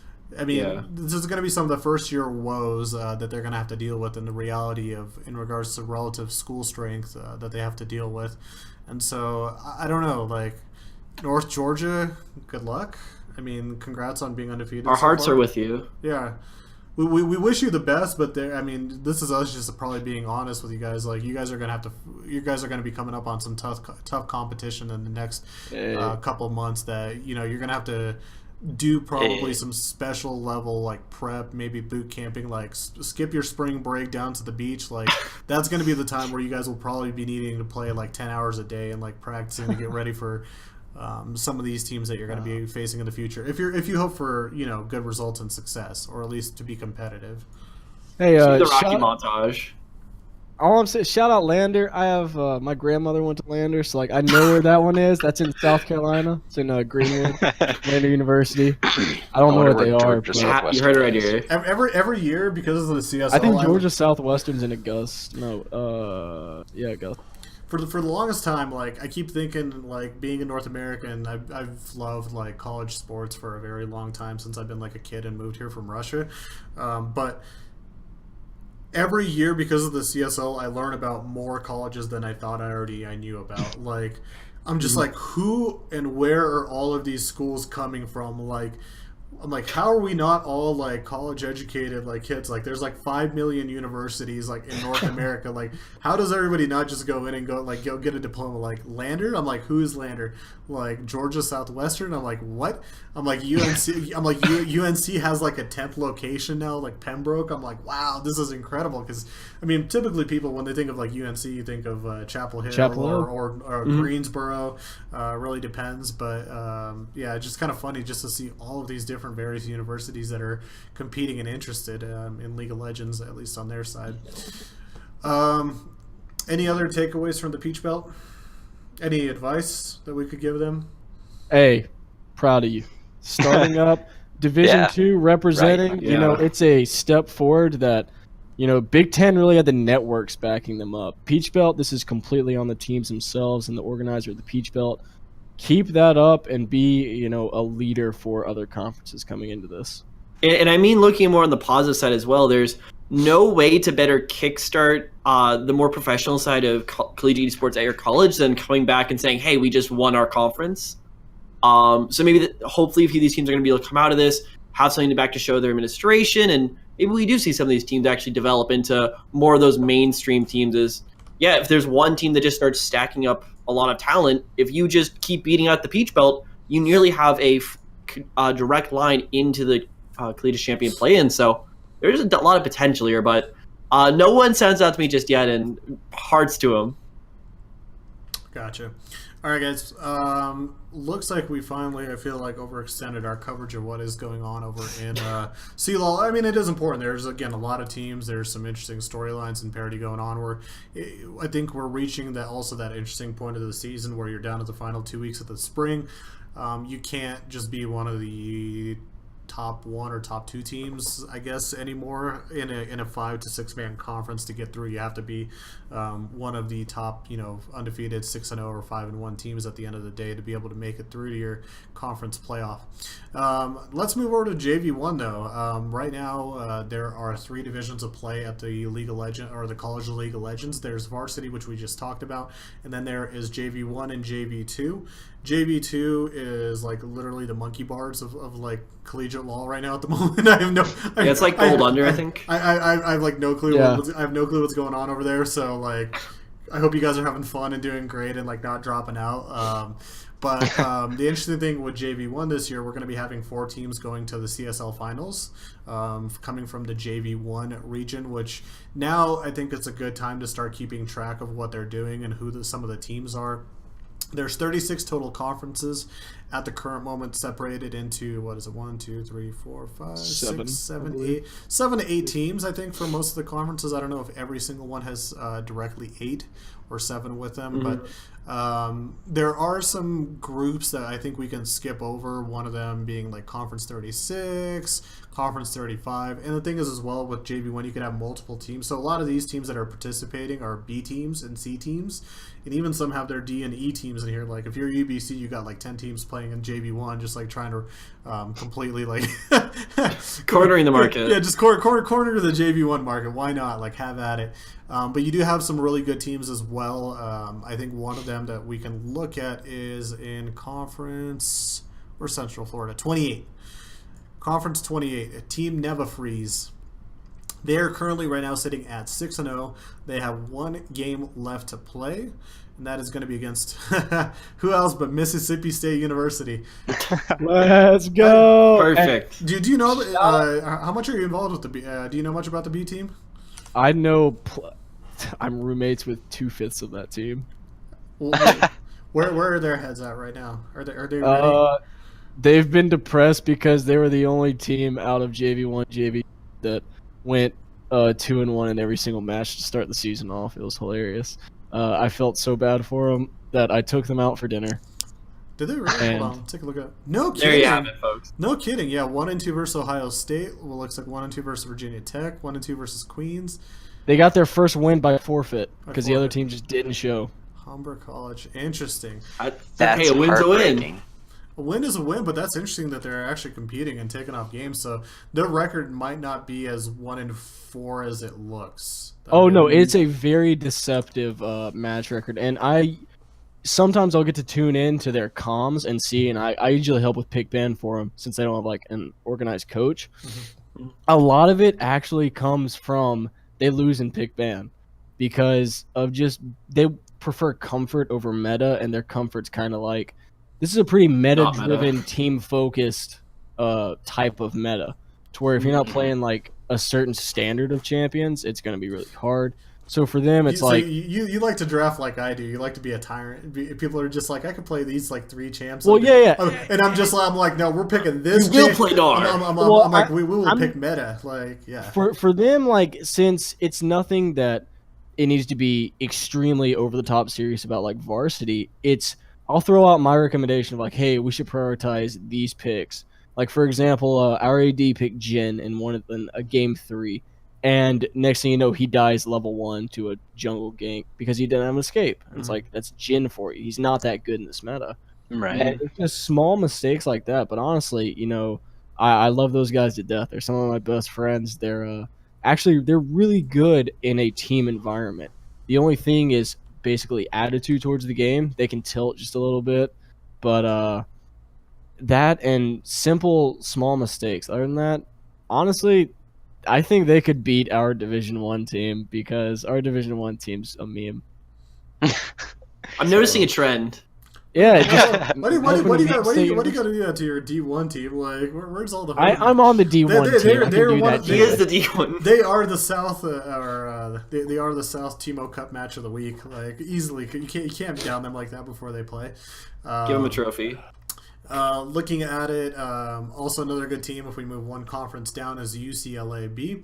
They have a heavy diamond influence in regards to their roster. Generally, obviously, a big school with a lot of players as well, so that they can pull from. Their D1 team is a little bit higher skilled than they are, but for JV1, UCLA-B also looks like a nice little competitor. You've got one of the UBCs, and that's their B team. But they are mainly full of plat players, so obviously it can be deceptive as well, but interesting to see that they're still undefeated as well. You've got Northern Kentucky moving down to Conference 25. You got Iowa in Conference 24. Interesting to see what they're composed of. Looks like as well another pretty heavy diamond lineup coming out from them out of their main roster. You look at Conference 23, Ventura College, kind of a little bit of a cakier group because you could tell by their roster they're not exactly the heaviest of competitors. Nevada in Conference 22 is currently undefeated. Nice little mixed roster as well there. Florida International Division 2. Let's see what they're about. I actually haven't looked at them just yet. And in the same conference as Nevada is MIT, who's also 5-0. The Boosted Beavers. Penn State Black is currently sitting at 4-0 in their group. Not doing too bad. You got RIT behind them at 4-1. RIT this year, just in general, like in almost all of their games, are like doing fantastic. Like you put them like if we had that like what's that thing that's called the College Cup or whatever, the Capital One Cup, where they like line up all the points from different championships and all different college sports, and then they line up like RIT would be probably like one of the leaders this year based off of like their Dota 2, their CS:GO, their league team, and SC2 just really well performed overall, like as a whole crew. And I don't think like any of the teams are attached to each other either. Like it's a really like they're all like separate in their own way. Coincidentally, just really good. We've had that. I mean, it's kind of like usually that goes to UBC every year, but RIT is doing pretty well. Moving down a little bit further, you've got Michigan State and Carleton at 5-0 and 4-0. Obviously, these conferences and groups don't line up with like Big Ten or the traditional way we see it over in CLOL at the current moment. But Maryville JV at 5-0. Could this team be interesting too as well? Because we are going to get to one really interesting JV1 team as we get down a little bit lower. But I remember Wild Wigglytuff, Boxception, Sojin Emperor, the Wolf's Claw. It's kind of a nice little team for JV1. Mm-hmm. They beat Washington St. Louis 2-1. They beat NC State's B team 2-1. They beat South Carolina 2-0. They still have to play UBC's JV1A and UMKC, but I think those are probably going to be wins too as well at the end of the day. Interesting team. Toronto, Mississauga, Becker College. Who are you guys? Who in the wide world of you? Look at you diamonds sneaking in here. That's adorable. Look at that. Just sneaking in there. I have no clue who is Becker College, but you guys are 5-0. I'm going to keep my eye out on you now. Toronto, Mississauga. They are, I think, one of the late playoff teams last year. We had like a really low seed that came in. At the end of the day, I couldn't remember. Can't don't quote me on that, but they have a pretty nice little roster as well. I don't think they're playing in CLOL Varsity, so this is their roster that they played in D1 last year. So that could be interesting. We can obviously take a look at UMBC. Just want to take a peek at their group really quick. diamondy. And so you guys are seeing like a lot of these team comps are just like either almost all diamonds or like mainly diamonds and like a plat or two. That's really composed. And in general, that's actually not too bad for a college like level for a division, well, like a B team or a C team.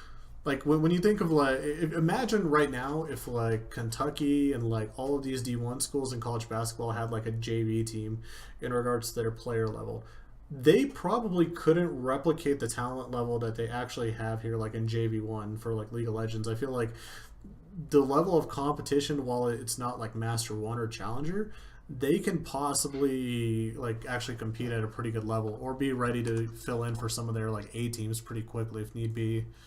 I would imagine.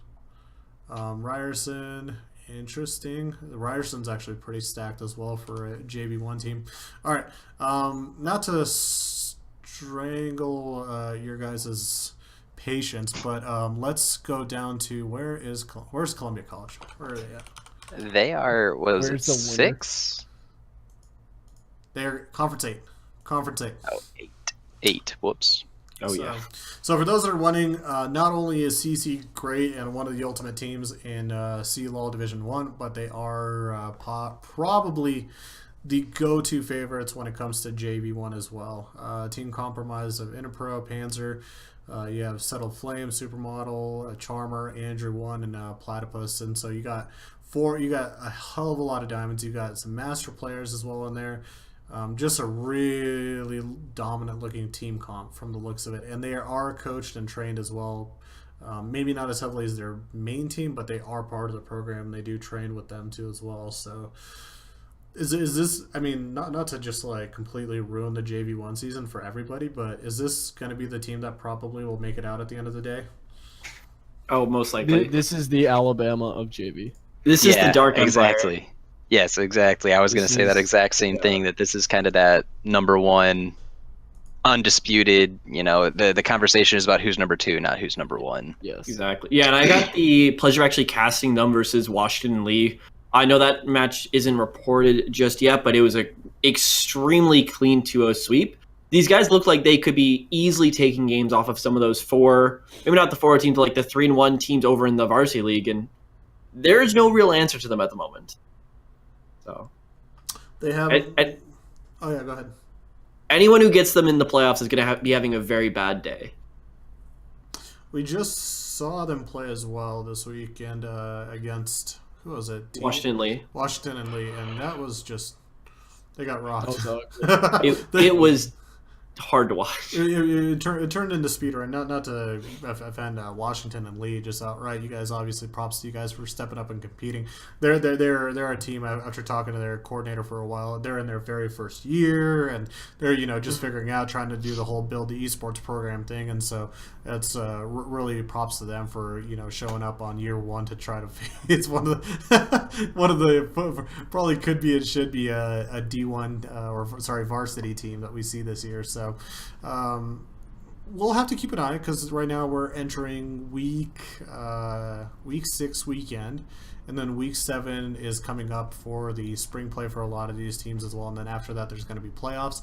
We do have matches scheduled for Monday and Wednesday night at 7 p.m. Pacific for you guys to check out some of these games and some of these teams, as well. It's also good for us to get a better idea of who we're going to be seeing in the postseason, as well as 4 of these teams, most likely one of them going to be Columbia College. That's we'll see down the road in the finals for JV. Most probably. Yeah. I'm just like, I'm thinking, I'm like, who's going to take them out? Congrats to CC on already a good year, just based off of like not having to do anything at all outside of being just good and building up a structured program. All right, since George, you got to peace out really soon. I just saw that. Let's talk about really quick about formats. JV1, JV2 weekly, seasonally format. Compared to Varsity, which is Swiss format across 6 weeks. So 7-week schedule for the weekly schedule for the JV1 round robin, and then Swiss format for the Varsity side of things. What format do you guys like? George, I'll let you go first. For me, talking with Slothy earlier, he made a really good point on it's a double-edged sword for both formats. Personally, for me, I like the way that JV LoL does it, where it's a round robin. and teams are sorted in a snake format by MMR. Yes, this does kind of make regular season matches kind of dull, just in case, like, oh, the top team's playing this really low team, it's going to be boring. But I think it gives a lot more opportunity for the middle of the pack teams. Like, I'll use my university as an example. We were definitely not I think we're fifth highest ranked in MMR wise, and you see the record, we're 6-8 in game matches, which is pretty impressive. One thing I also think is a really cool opportunity for this style of format: top 3 teams advance to the playoffs. There's going to be a lot of playoff teams and a lot of chances for these smaller universities that, don't really get uh, acknowledged for high MMR. They have a chance to, be an underdog story. Let's look at Stony Brook last year. Let's look at Waterloo last year. Let's look at even GVSU taking a game off of RMU last year in the University League of Legends. Opportunities to have these Cinderella story runs, I think, are really cool. And I think it hypes up the playoffs after you get past, the first round. Because I will admit, those rounds are pretty boring. MMR does play a difference, but it does lead to some of, interesting first round matches that you could see further down the line. So personally for me, I like that. I do realize that it's more efficient to do a Swiss style format in terms of getting playoff teams and weeding out who's the best. But I think you're cutting teams too short. Like, what if you have an off day and you lose? Like, Ohio State beat Maryland, which on paper shouldn't happen. What if Maryland just had an off day? Well, in Swiss style format, you really don't have many chances to screw up. And that could take out some of the teams that we'd like to see and potentially not put the best teams in the playoffs who should be in the playoffs, like we know. All right. But that's just my spiel on it. All right, got to cut you off. Return, what's your thoughts? I'm definitely in the Swiss camp. I really like how it's very much a meritocracy. If you deserve to be in the playoffs, there's always a way for you to win into it. I think with the group format, there's too many fringe cases where there could be, like, say only the top 3 go out. There's like 4 really good teams that we want to see going forward, and then there's physically not enough spots for them to get out. I really like how the Swiss does narrow the teams down really quickly, and also just from a casting perspective, we get to those extremely hype matches a lot sooner, whereas in the round robin, we're very much relying on, okay, who's matching up with who? Maybe we don't even see the hype match at all because maybe one team just has a disappointing performance, and the RMU Columbia College clash that we always want to see doesn't get shown. And like with us, I think it was week 3 that I just like jumped onto and I was like, this is the most hype week of matches I've ever seen. Week 4, this is the most hype week of matches I've ever seen. And it just is really good at giving you the best of the best week in and week out. Christian? Yeah, I'm definitely in the Swiss as well. I think it's faster. It gets through the first 6 weeks. It shows us who is the best of the best, who's the cream of the crop, and who's going to kind of make that push for a national title. It weeds out the lower end really fast, and that's kind of the downside of it too. This is the league operates as an opportunity as well for a lot of schools, a lot of teams, a lot of players to get games in when they normally wouldn't. So kind of handing someone 2 weeks into the season and saying, hey, there's no chance, I could understand that being discouraging. But as a spectator, you enter weeks 3 and 4 and you're getting to see some of the big name matchups, and that's a lot of fun. Gotcha. I'm actually a fan of both systems, but relatively to how they're used, in a 7-week season, just with some of the parity and how it is, I feel like it's very tough for some of the schools or for us to get a good idea of who they are, because usually it's a two-legged horse race most of the time. It's more times than not, it's a one-legged horse race. So it's like usually it's one team that's going to come out of that conference that's like it's what we're seeing in JV1 right now. It's like one obvious team that's going to be going through, maybe a second one too as well right behind that, but after that it's a pretty heavy drop off. The conferences have too much variety and change year to year. And so in a 7-week system, I actually am not a huge fan of having this week-to-week schedule of round robin. But if we actually format the conferences to, say, a 14-week season, kind of like CSGO Dota 2, but we keep the conference the same, and as well you tailor it to, say, some of the teams that are better or around the area. So put like Maryville, put Columbia College, put RMU, put them all in the same 14-week conference and have double round robin, have them play twice a year each other in the regular season. I think that would be much better for the conference standings. Obviously, at that point, then we have to open up the discussion of, well, what's going to happen with the other conferences that are going to be a lot weaker? How many teams do we put it through the playoffs? All that stuff and yada yada. But in the short-term time frame, I do like the Swiss format because, like you guys said, we weeded out a lot of the teams.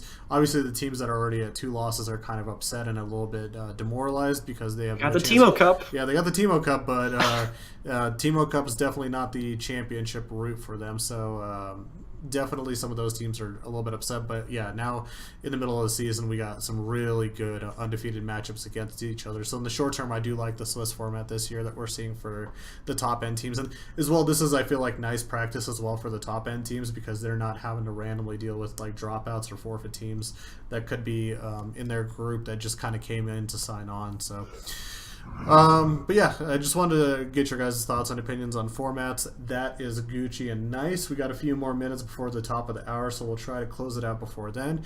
We'll probably not go into any other topics. Anything else that we can come up with or think about, we'll save for another show in the future. Obviously, we'll come back to League of Legends not too long. As the season only is going to continue to get interesting week to week until we literally get to the finals. So there will be a lot more League of Legends content to look at. Guys, as always, I appreciate you for joining us. This has been another fun show. As much as I love to shit on League more than any other game in the world, you guys, year in, year out, are some of the funnest people and like a really fun group to work with year to year.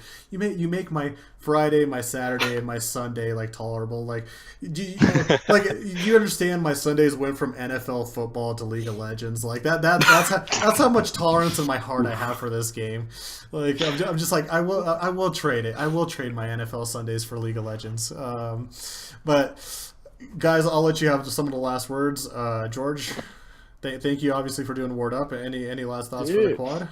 No, honestly, I had a fun night doing Ward Up and the quad, going back-to-back podcasts. Really dope. Hopefully, whenever playoffs start to come around for Varsity, Matt, Josh, and I will come back and piss off everybody with a nice bracketology podcast episode. That was really fun last year. Getting to do that again.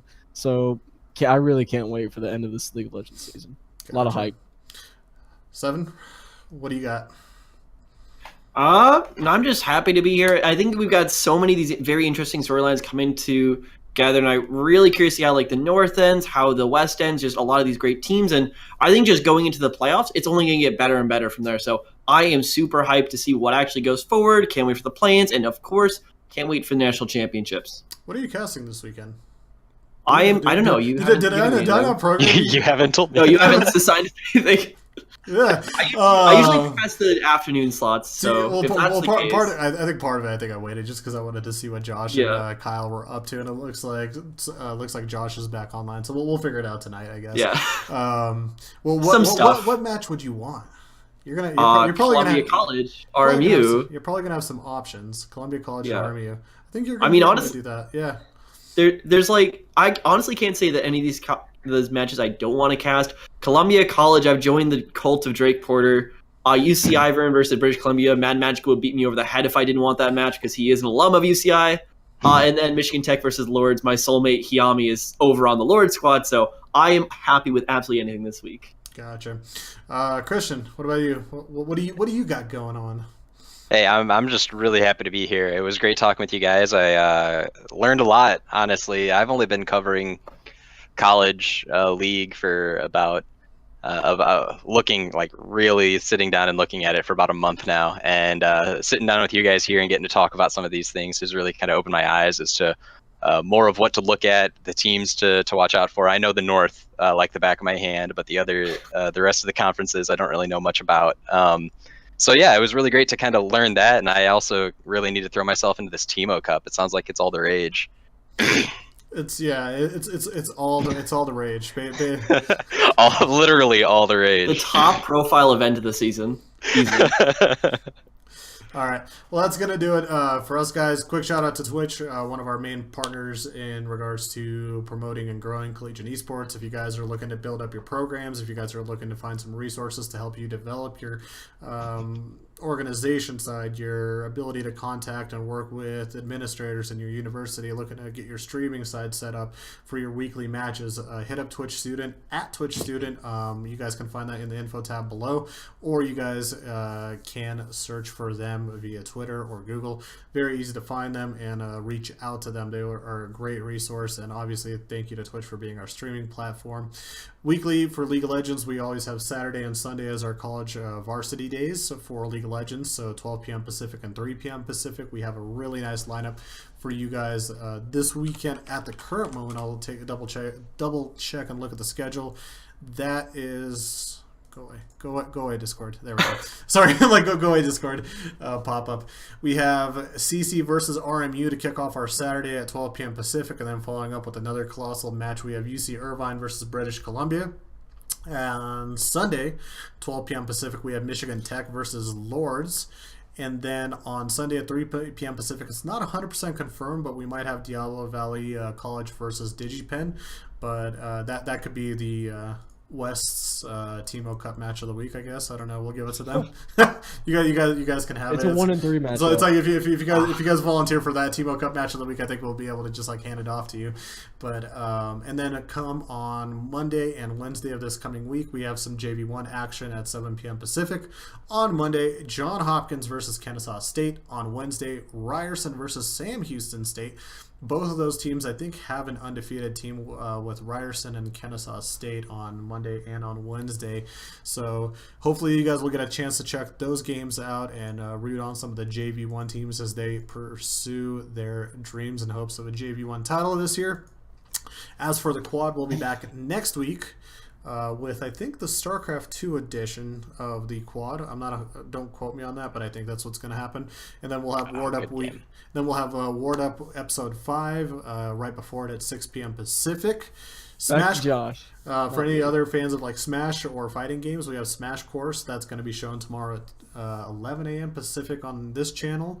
And as well, if you guys are looking to get ahead on it, we might actually even have the YouTube VOD of it already uploaded. So if you guys want to sneak ahead and catch it before everybody else does, you guys can head over to our YouTube channel, youtube.com/CStarLeague, which you could also find every single freaking VOD for C-LOL and JV and every game and every show. Got a few of those. We do a pretty good job of getting that channel up to date and uploaded with all of our content in case you guys miss anything and die-hard collegiate esports fans and looking to see what's going on.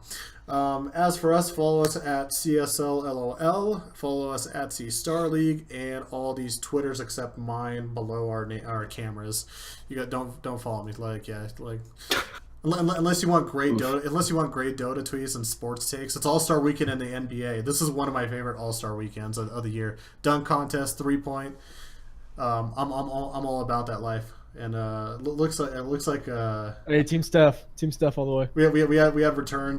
Just dip out on us. So good luck to our cameras right now, hanging in there for half a sec. Hopefully he returns. What a guy! Yeah, what a guy! Just our cameras completely gone off. But that's gonna do it for us this week, guys. We will see you next week for another episode of the Quad. Thank you to everybody that joined us, and we will see you next time. Take it easy.